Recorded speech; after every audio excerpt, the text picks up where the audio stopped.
दरवेळेस आपण तीच साधी सोपी पुरी बनवत असतो. तुम्ही कधी ही मसाला पुरी ट्राय केली का? नसेल केली तर यावेळेस नक्कीच ट्राय करा. आणि महत्त्वाचं म्हणजे पुरी अजिबात तेलकट ना हो, यासाठी मी खूप साऱ्या टिप्स अँड ट्रिक्स देखील तुम्हाला सांगणार आहे. सोबतच तुमच्या पुऱ्या अशाच टम्म फुगतील जर तुम्ही अशा पद्धतीने जर पुऱ्या बनवल्या तर. तर नमस्कार मंडळी, मी आहे दीक्षा आणि स्वागत आहे तुमचं दीक्षाज पीसफुल किचन मध्ये. तुम्ही जर चॅनलवर नवीन असाल तर प्लीज चॅनलला सबस्क्राईब करायला विसरू नका. आणि हो, व्हिडिओ जर आवडला तर व्हिडिओला लाईक आणि शेअर नक्कीच करा. चला तर मग रेसिपी बघून घेऊयात. मस्त खमंग खुसखुशीत अशी मसाला पुरी आज आपण बनवून घेऊयात. चला तर मग पुरीसाठी आपण इथे पीठ मळून घेऊयात. सर्वात आधी आपण जे काही इन्ग्रेडियंट घेणार आहेत पुरीसाठी, जे पीठ वगैरे, ते सर्व आपण आधी चाळून घेऊयात. तर इथे मी 2 कप गव्हाचं पीठ घेत आहे.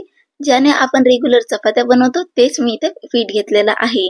आता तुम्ही म्हणाल पीठ तर स्वच्छच आहे, मग चाळून घ्यायची काय गरज? तर याचं कारण मी तुम्हाला पुढे सांगेल. तर इथे मी 2 कप इथे गव्हाचं पीठ घेतलेलं आहे. त्यांना आपण मस्तपैकी चाळून घेऊयात, जेणेकरून याच्यामध्ये काही जाडसर चाळण वगैरे असेल तर ते या स्टेजवर निघून जाईल. त्याचबरोबर इथे मी बारीक रवा घालत आहे अर्धा कप. याला पण आपण इथे चाळून घेऊयात. सोबतच आता याला मस्त कलर यासाठी मी इथे अर्धा कप बेसन घेतलेला आहे. आता चाळणीचा वापर हा आपण स्पेशली बेसनसाठीच करणार आहोत. तुम्ही मागचे इन्ग्रेडियंट नाही चाळून घेतले तरी चालेल, पण बेसन हे मात्र चाळूनच घ्या, कारण की याच्यामध्ये खूप साऱ्या गाठी असतात. त्या मोडूनच आपल्याला यामध्ये त्या घालायच्या आहे. नाहीतर पीठ मळताना मध्ये मध्ये या गाठी तशाच राहतील आणि आपल्याला पीठ मळायला अवघड जाईल. तर इथे हे मी मस्तपैकी चाळून घेतलेलं आहे. आता यामध्ये आपण काही मसाले घालूयात. इथे मी अर्धा चमचा हळदी पावडर घातलेला आहे कलरसाठी, अर्धा चमचा लाल तिखट घातलेला आहे. सोबतच इथे मी 1 चमचा धनपूड घातलेली आहे. चवीनुसार मीठ घालूयात. आणि आता याला अजून छान टेस्ट यावं यासाठी मी मस्तपैकी 1 चमचा अजवान घेतलेली आहे. अजवान ही हमेशा अशी हातावर चुरळून घ्यावी. आणि त्याचबरोबर मी इथे 1 चिमूटभर येथे कसुरी मेथी इथे घालत आहे. मसाला फ्लेवर देत आहोत म्हणून कसुरी मेथी येथे नक्कीच घाला. आता या सर्व जिन्नसांमध्ये आपण थोडीशी कोथिंबीर घालूयात आणि 2 ते 3 टेबलस्पून मी इथे तेल घालणार आहे. आता या सर्व जिन्नसांना आपण मस्त एकजीव करून घेऊयात आणि तेलाला देखील या पिठामध्ये आपण एकजीव करून घेऊयात. आता यामध्ये आपण थोडं थोडं पाणी घालून याला हलकसं घट्ट इथे मळून घेऊयात. हलकं घट्ट मळा, कारण की याच्यामध्ये आपण रवा वापरलेला आहे, तो इथे फुलेल आणि आपलं जे पीठ आहे अजून जास्त घट्ट होईल.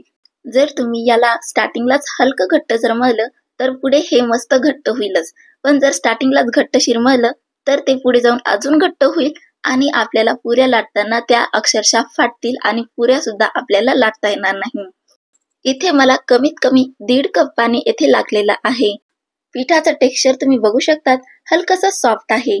आता याला झाकून आपण 10 ते 15 मिनिटासाठी रेस्टवर ठेवूयात, जेणेकरून यातला जो रवा आहे तो चांगल्या प्रकारे रेस्ट होईल आणि आपलं जे पीठ आहे ते देखील येथे घट्ट होईल, कारण की आपला रवा हा फुगेल. आता 15 मिनिटानंतर याला आपण अजून एकदा मळून घेऊयात. जर हे खूपच हाताला चिपकत असेल तर तेलाचा हात लावा आणि याला सॉफ्टसा आपण करून घेऊयात. याला कमीत कमी 5 ते 10 मिनिटासाठी आपण चांगलं मळून घेऊयात, जेणेकरून पीठ एकजीव तर होईल, सॉफ्ट पण होईल आणि म्हणजे ग्लुटन देखील यातलं डेव्हलप होईल.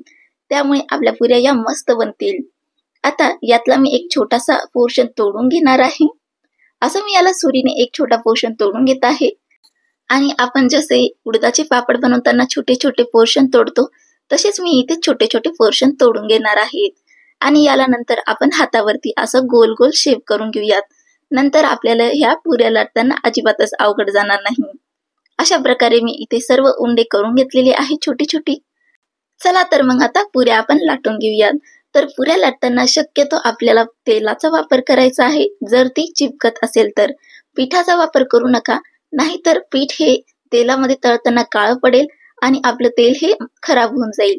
आणि महत्वाचं म्हणजे आपल्या पुऱ्या देखील येथे काळवणतील. आता पुऱ्या मस्त टम्म फुगाव्यात यासाठी टिप्स सांगते. पुरीची थिकनेस तुम्हाला जास्त बारीक पण नको आणि जास्त जाड पण नको, अशी मध्यम थिकनेसने आपण याला लाटून घेऊयात. त्यामुळे आपल्या पुऱ्या या मस्त टम्म फुगतील आणि खायला देखील चविष्ट लागतील. आता तुम्ही म्हणाल, तुम्ही तर इथे पुऱ्या तेलकट ना होवो यासाठी काही सांगितलंच नाही. तर आता इथे सांगते. सर्वात महत्वाचं म्हणजे ज्यावेळेस तुम्ही पुरीसाठी पीठ मळताल त्यावेळेस ते घट्टच पीठ मळा. अगदी सैलसर जर पीठ तुम्ही इथे मळलं तर आपल्या या पुऱ्या जास्तीत जास्त तेल इथे शोषून घेतील. आणि दुसरं म्हणजे ज्यावेळेस आपण पुऱ्या तळायला घेऊ त्यावेळेस तेल अगदी जास्त धुव्यादार गरम पाहिजे. जर तुम्ही थंड तेलामध्ये जर पुऱ्या तळल्या तर त्या अगदी जास्त तेल शोषून घेतील. आणि तिसरी टीप, पुरी आपल्याला एका टाइमला एकाच साईडनी शेकायची आहे. म्हणजे एकदा एका साईडनी आणि दुसऱ्यांदा दुसऱ्या साईडनी. यातच आपल्या या पुऱ्या तळून झाल्या पाहिजे. जास्त अलटी करून याला तेलामध्ये अजिबात तळू नका, नाहीतर आपल्या पुऱ्या खूप जास्त तेल शोषून घेतील आणि त्या तेलकट होतील. आता मी तुम्हाला ही पुरी दाखवते तळून. बघू शकता तेलाची टेम्परेचर तुम्ही अगदी गरम होतं आणि गरम तेलामध्ये गेल्यानंतर असं प्रेस करा जेणेकरून आपल्या पुऱ्या तळतील आणि वरतून असं तेल शिंपडा जेणेकरून वरची लेअर पण थोडीशी तळल्या जाईल. तुम्ही बघू शकताय मी एका टाइमला एकाच साईडनी पुरी तळून घेत आहे. अजिबात दोनदा तीनदा मी पलटून यामध्ये तेलामध्ये याला अजिबात तळत नाही आहे. आणि बघू शकतात पुरी अजिबातच तेलकट होत नाही. तर या सर्व टिप्स तुम्ही नक्कीच फॉलो करा. तुमच्या पुऱ्या अजिबात तेलकट होणार नाही. आणि जर तुम्हाला पुरी खायचीच असेल तर यातली सर्व टिप जर फॉलो केली तर तुमच्या पुऱ्या या अगदी फेवरेट होऊन जातील. बघू शकता तुम्ही आपल्या सर्व पुऱ्या इथे मस्त टम्म फुगलेल्या आहे फुग्यासारख्या. या पुऱ्या इतक्या छान चवीला बनतात की याला तुम्ही श्रीखंडासोबत, बटाट्याच्या भाजीसोबत, खीरसोबत कशासोबतही खा. या खूपच छान चवीला लागतात. आणि बघू शकतात अजिबातच आपल्या पुऱ्या तेलकट झालेल्या नाही. आणि बघू शकतात तयार आहे आपल्या पुऱ्या. तर कशी वाटली आजची रेसिपी मला कमेंट करून नक्कीच सांगा. आणि हो, चॅनलवर नवीन असाल तर प्लीज प्लीज प्लीज चॅनलला सबस्क्राईब करायला विसरू नका. याआधीही मी चॅनलवरती खूप साऱ्या रेसिपीज अपलोड केलेल्या आहेत सर्वांच्या रिलेटेड. तर एकदा नक्कीच चेकआउट करा आणि आवडल्या तर नक्कीच कमेंट करा आणि चॅनलला सबस्क्राईब करायला विसरू नका. चला तर मग पुन्हा भेटूया. तोपर्यंत खात रहा आणि आनंदी रहा.